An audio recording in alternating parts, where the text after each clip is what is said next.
So I'm here, Mayor Alight with Mike Miners. Here we are. And the question is that we're talking about here is how do you get them to change the way they're treating you, how mean they are, how they're hurting you, whatever they're doing that you're not liking? Is that the question as you're hearing it? Yeah, yeah. Yeah. Very, to my mind, a very common question when we're talking about compassionate communication. Yeah, there's something going on. And that the pain of that's what brought me to nonviolent communication was the pain of what the hell, what is going on that people aren't getting? Why are they treating me the way they're, and people would say, well, you're this and you're that.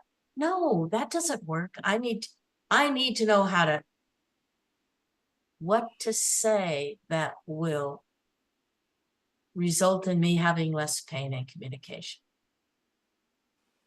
Or in my personal life with the people that I had a store, the way customers came in, the way my vendors said things to me, how could I, my children do so when I found nonviolent communication, that was like, oh, here is a way that I could be like observation, feelings, needs, and requests. There's a way that I can use that to kind of get this, what I was looking for, which is peace of mind and self-acceptance. Those are the two things pretty clear to me. The peace of mind was number one, and I can't have peace of mind when other people are treating me in ways that I don't like.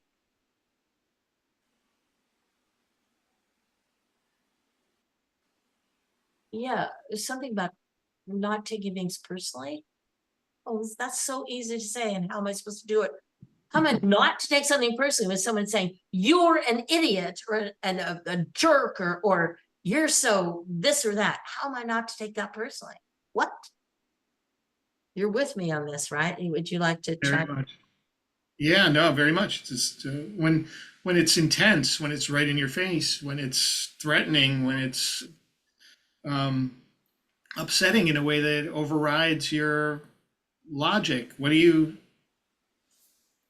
I can understand the idea that you would need something, a tool, to fix a problem in another person. Yeah, yeah. And something else I have learned over time is that, and I wish I could actually say that I'm using this every day, but that I can't change other people. They're just so like, I don't know if you've heard someone say, like, if everyone would do what I say, the world would be a better place. I've got a great view of things. I have this perspective. Well, yeah, but everyone has a different perspective. So the only one that is kind of like the good news, bad news, can't change other people, can change myself.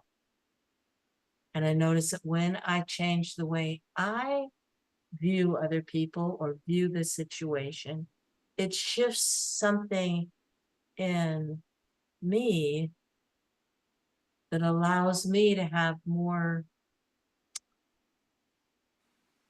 acceptance, maybe it is, of how the other person is doing what they're doing. That sounds very, doesn't really get to the heart of what I mean. Well, what are you hearing me say? That part.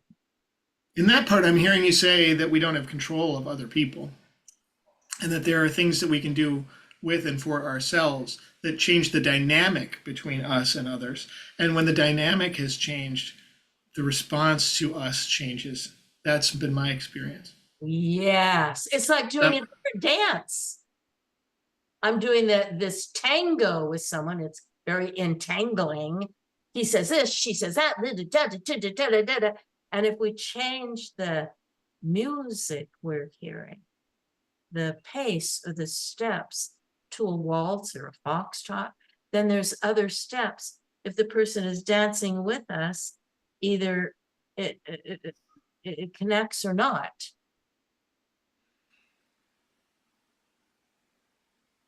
Yeah. yeah. And I imagine people who ask this question are looking for a concrete thing. What do I do? This and Yes. not Oh that. my This and not God. that. I remember when I first came to nonviolent communication, my first workshop, I was sitting there. I spent money, I spent time, took me an hour and a half to drive there. I'm ready for the nonviolent communication answers. And the person who was facilitating, she said something, and I said, what? What? Are you saying there is no nonviolent communication NVC? There's no NVC answer? She got up. I swear to God, she started dancing a jig, saying, she's got it. She's got it. She's got it. I wanted to kill her. I mean, I was there. Time, energy, money, attention. I'm ready to learn. Yeah. He says there's no answer. What? What am I paying for then? And in that same workshop, unbeknownst to me, this was in Northern California, from hours away, my cousin and his daughter showed up at that workshop. I had driven an hour and a half away from my community so I could have a, anonymous time. And there's my cousin and his daughter. And during the course of that time together, I was like, well, what are you doing here? And they're like, what are you doing here? And during that time, the facilitator facilitated a conversation between my cousin and his daughter. His daughter had brought him because she wanted him to learn NVC because he obviously needed it. That often happens that somebody else wants somebody else to learn, right? That's what we're So talking about. that's what we're Thank talking you. about. And what Yeah. happened was they came to a conclusion. They came to an understanding. They actually heard each other. I was like, well, damn, if it could work for him and her, it can work for me. I don't know what's going on here, but there's something that I can take out of here and use for myself, hopefully. So it was actually experiencing someone else getting it or having an interaction that worked for them that gave me hope that I could figure it out. How it could work for me. So, how do you get people to stop being mean to you? And that's a question that you means you. Yeah, How do you how me. do you, Mira Light, get people to stop being mean to you? Yeah. Yeah. Let me see. So,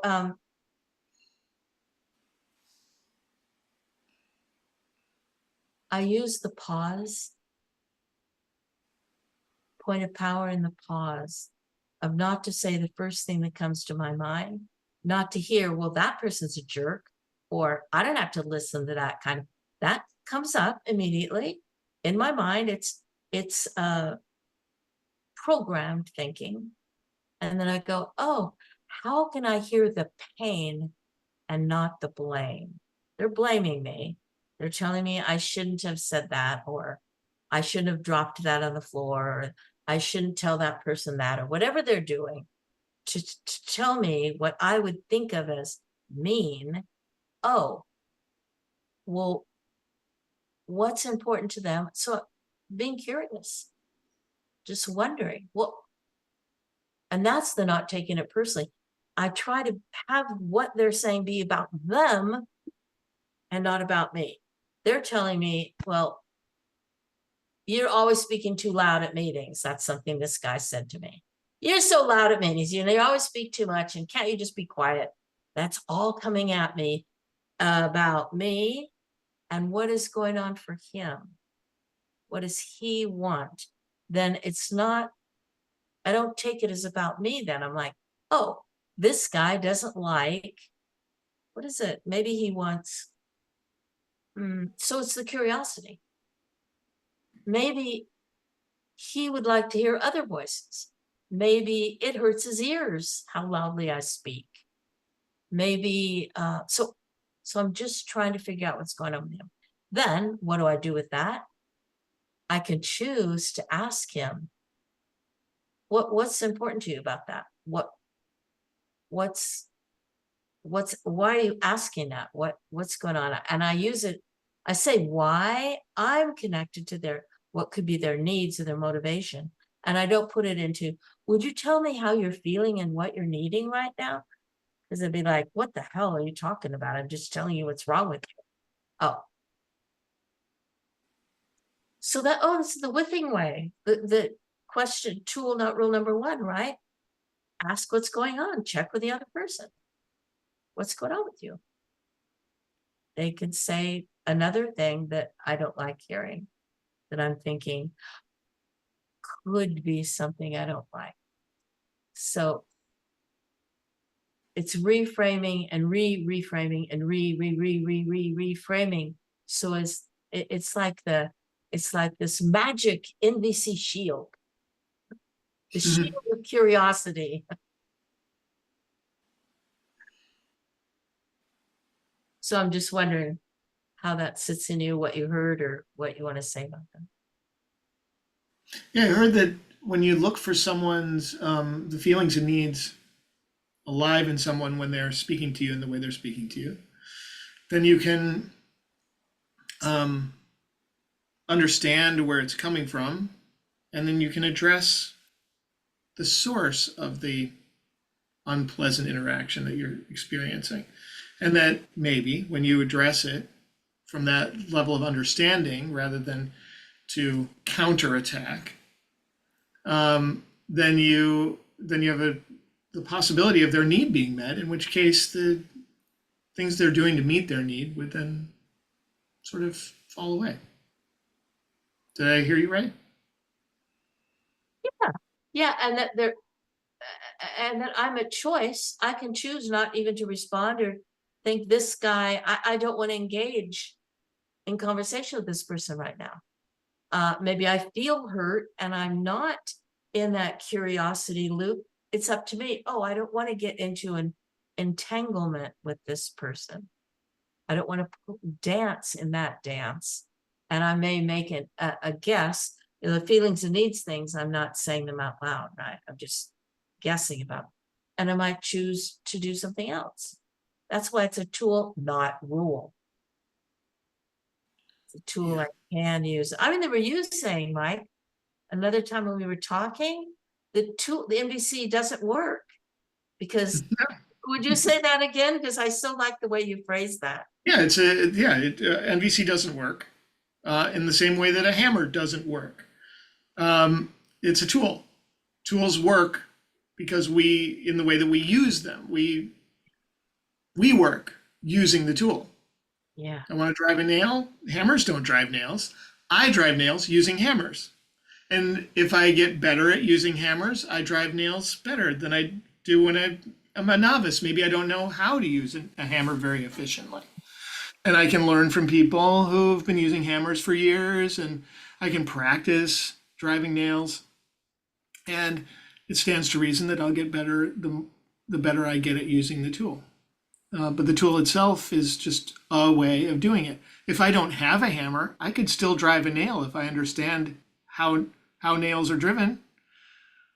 And that's also the case for NVC tools. If I don't have OFNR, observation, feeling, need, request available to me in the moment, I can find another way to address an understanding of someone's feelings and needs, and to understand them as understandable and legitimate, and find a way to bridge between us. I can use any kind of language if I understand that as a constructive goal and satisfying communication. Yeah, there's an underlying concept there of NVC and the whipping way, that all that we're trying to do as human beings is to meet our needs, to attend to our needs. One of those needs might be contribution to other people, but they're in us, not in someone else. Hmm? The more clarity we have about that, then the more specific and directed can be our attention, not to the strategies. I want to have a Ferrari and you want a Peugeot or whatever it is. Well, we both want fast means of communication, of transportation. Oh, and so we can go from the strategy of what could happen to what needs to be met when we're doing what we're doing. And that pertains back to what we were saying in the beginning about what to do when people are saying things that you feel hurt or you feel angry at what they're saying and what they're doing. How can you make that be different? Well, it's one of those good news, bad news. We can change ourselves, we can't change other people. I And can't make it different. I can make the experience of it different. my own experience of it. Yeah. Yeah. I equate it to weather. Oh, I don't like that it's raining right now. Well, okay, that's fine. How do I stop the rain? Well, not the most constructive question to focus on, but to notice it's raining. I don't like it raining. What are my options? Go inside, grab a umbrella, wear waterproof clothing. There are all kinds of things I can do, and but to try to stop the rain is really just to inflame my feelings of discomfort because I'm approaching the issue in a way that's not likely to bring me any satisfaction. The fun thing about it, though, is that ultimately the rain will stop. And so uh, I can focus on changing the rain. And at one point, I'll succeed because the rain will stop of its own accord. And I think that's the case with people too. They're angry, they rage, they say mean things, and then they stop. And I like relying on that as well. I don't change people, people change themselves, and they're always changing. That's my experience. And when I focus on the behaviors that I'm experiencing that I don't like, and I lock people mentally into that, and I define them as mean, and I expect meanness from them all the time, my experience of them doesn't evolve along with their very natural changes. And I can approach people with the understanding that they are not always what I think they always are. They actually aren't always those things. And I can look for the moments when they're peaceful, and I can celebrate them, and I can wade into them, and I can acknowledge them, and that changes my experience of someone who's always mean to me. so I'd like to check and see if I've gotten what you're saying is that it's about what you're saying is that it's about how we're thinking about them. So it's the thoughts we're having. This person's mean, or this person's always late, or this person doesn't understand me, whatever it is, our thinking we can change. Change your thinking, change life. Uh, so that would be what I'm going to call the end of othering, rather than the other person is this and the other person is that, which is our thinking. We could change and have this sort of curiosity about how we're looking at the other person. We turn that curiosity into our own thinking. Oh, that's where things can change. Yeah. Is that And if I want, yeah, it is. And if I want a good relationship with someone going forward, for instance, yeah. but what I'm getting from them is really, really unsettling and maybe even unsafe, for me physically or something. Oh. The key for me is to recognize that the problem I'm having right now is that I don't love this, whatever it is. And that I can do things with and for myself to so that I can love that person just as they are. That's what I have available to me. Whatever fits in that menu. Whatever you said just went over my head. I'm going to repeat Say that it because again. I figured it would. So I'm repeating it right now. the menu I have available to me in any situation are the things I can do with and for myself so that I could love that person just as they are. And all those elements are important to me. Things I can do with and for myself, not to them or at them or whatever. Things I can do with or for myself so that I can love them just as they are. And when I do that, when I choose from that menu of things, in my experience, I give myself the best chance of their behavior catching up to whatever I'd like it to be. So for instance, someone's coming at me with a sword and they're swinging it at me. What can I do with and for myself so that I can love a person swinging a sword in my direction? Turn and run at full speed in the opposite direction.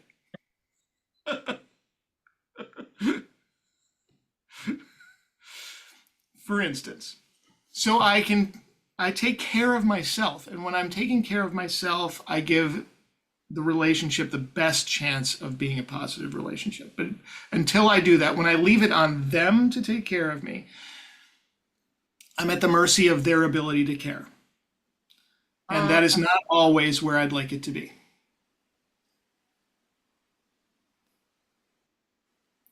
But once I've cared for myself, Yeah. I no longer burden that person with responsibility of caring for me. They can now be whatever they are. And I notice, at least for me, when I'm allowed to be whatever I am, the temperature comes down and I'm able to care for myself. I have two parties caring for themselves, to my mind, is the best environment for a positive relationship. It's what I've heard you saying before about ending the war. You can end the war in your own, put down your own arms, put down your own shield, your own sword, and say, A safe distance from danger. a safe distance from danger. And that Yeah. danger can also include words that are coming at you. Yeah. You put up that shield of, okay, I'm Yeah. not taking in this message that you're such a whatever it is. Okay, Yeah. that's theirs. I can deflect that and say, okay, those words are their words. I can decide whether or not. It's so counterintuitive to, not counterintuitive, how I've been trained as a child. I was taught you can hurt other people by what you say. Don't hurt other people. It hurts me when you don't get an A on your report card. Mm-hmm. It hurts me when you don't clean your room. And I thought that I was this powerful child, I can hurt my mom by not cleaning my room. It was messes things up. It just gets all, yeah, messy.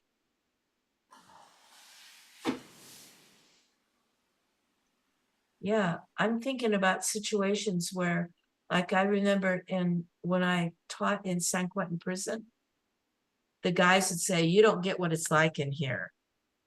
If somebody, you have to show that you are strong and that you will be respected. Because if you don't, you will be messed with, you can be hurt physically. I mean, it's bad. You have to do some certain things. I said, well, maybe not. Maybe you don't have to.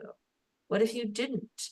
Because if you only do things because you have to, because you should, you become somebody else's puppet. Oh, I have to do this and I have to say that and I have to go here. You don't get what it's like in here. I'm trying to understand.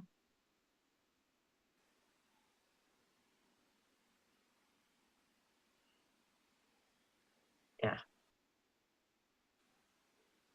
And just thinking the way I've been trained to believe that other people can hurt me, challenge me. I'm not talking about physically, right? But with their words, and that I can do that as too. Oh, I'm thinking, I'm feeling at rest of where we've come to right now. Mm-hmm.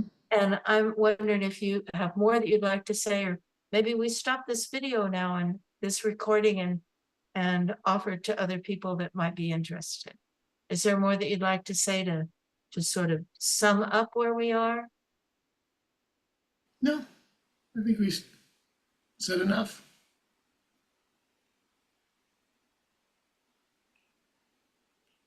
Yeah, me too. I'm hoping that other people, people like you watching this, if you get to this point and you see that, oh, there is another way, I haven't gotten, maybe you haven't gotten the clarity that you want of how to make this be your way of doing things. Sounds good. And then how do you actually do it? What's the practice? Well, we're having, if you go to Heart Central, oh, YouTube, you're probably already here. If you go over to marilite.org, or you see the email info@marilite.org there, send me an email saying, what can I do? How can I learn this? You could go to practice. There's online lots of videos, some with Mike and me, some with other people and me, and look at the videos in Heart Central and see if some of them call to you. You could reach out to me for a one-on-one with a special specific situation you have. Yeah, find other ways to connect. Go to YouTube and look up Marshall Rosenberg, who developed nonviolent communication. There's lots of videos online you can look at. Yeah, thank you. If you came to the very end of this, if you want to put a comment in of how this reached you, or another question you have, I'll answer that. So that's it for this. Thank you, Mike. Thank you, Mayor.